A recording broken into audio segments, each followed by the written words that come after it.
Folks, we're in Olathe, Colorado. We've got a 28-foot John Deere 970 fold-out roller harrow that we're going to put up on auction time. Wanted to do a quick walk-around video with this and let you guys kind of get a better feel for what this machine looks like. I'll get up close so you can see some of the stuff and try to point out if I see any welds or any other flaws like that. We'll show them to you so you guys kind of know what it is you're buying. So we'll start up here on the tongue. You can look at the hitch right here. It doesn't show excessive wear. I don't see any welds going down the hitch or the frame of the hitch or anything like that. You can see we have two sets of hydraulics here. One set will run the depth of your tines. The other set is the combination of the wheels and the fold out on the roller harrow. So when you get into the field and you raise the wheels all the way up, once the wheels are all the way up, then it will activate the wings and unfold the wings. And then when you're in the field with the wings unfolded, you can get to the ends, and if you want to put a little pressure on the wheels to raise it up, you can, and turn the corner and head right back down the other way. So one set of remotes will run the wheels and the wings. The other set will run the tines. We get up here, we're going to start up here on the crow's feet. I think you guys can probably pick this up in the video. These crow's feet are getting really thin on the front end. Probably going to need some attention and some replacements here pretty quick. You can see that one there is actually broken. So again, we're getting a little thin on the front end on this one. And then of course the top shows the same thing, guys. You can just see there's a lot of wear. So going to need some attention on the front end of this machine probably fairly quickly. Look at the pivot points. I don't see excessive wear on the pivot points. I don't see any welds up here on this front corner. Now you can see where they've worn down the flange edge there a little bit, and they've just re-welded a piece of flat iron there so that it doesn't wear into it any further, but that's nothing to be concerned about right there.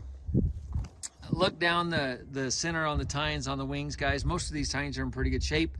They've got good points. You can see a lot of these S tines looks like they've been replaced fairly recently. So I think the S tines are in pretty good shape. When we get to the other wing, we might have one that's missing over there, but up here on the wing, they look pretty good. Look at the tires. The tires are actually in pretty good shape on this little guy. There's probably 50 or 60% tread still left on each one of the tires. I don't see, oh yep, I do see right here. You can see that they have welded that one spindle or that axle right there. So you do have that little weld on that piece right there. As far as the tines inside the roller harrow, I think they're in pretty good shape on the inside on this side. I don't see anything to be concerned about there. So we'll step here to the back. Again, the pivot points showing a little bit of wear, but nothing excessive. I don't think that's going to hinder the ability to unfold those wings at all. When we look at the smooth rollers here on the back, you can see there's a couple spots that have been knocked out with a rock here or there probably, and that's typical on almost all these roller harrows. Still decent wear left on the back here, not nearly as wore down as what the front is. You look at the hydraulic cylinder for the wing, I don't see anything to be of any concern there. The frame is good and solid on the back. I don't see where it's been welded at all here on the back end of the roller harrow. And again, you can see a couple of the smooth rollers where they've smacked it with the rock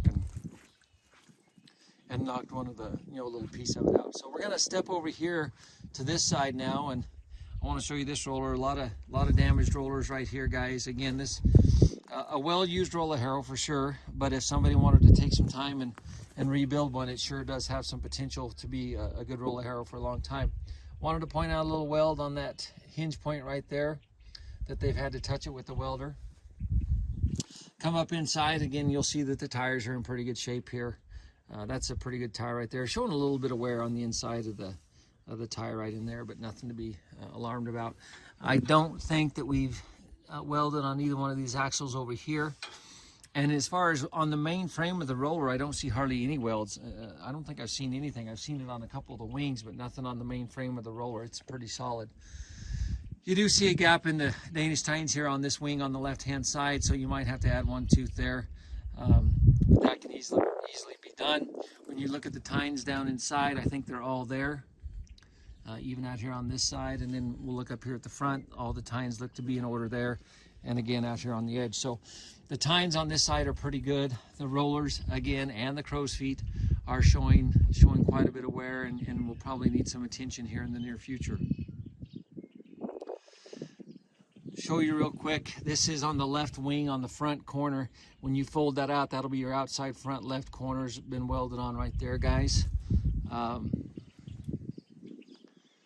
And we've got a little weld right here. This is on the hinge point on the left side on the front where they welded that there. So hopefully that gives you guys an idea of what this little roller looks like.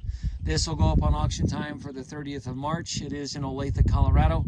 We do have to charge Montrose County sales tax even if you claim this is an ag exempt purchase. Montrose County won't let us exempt that.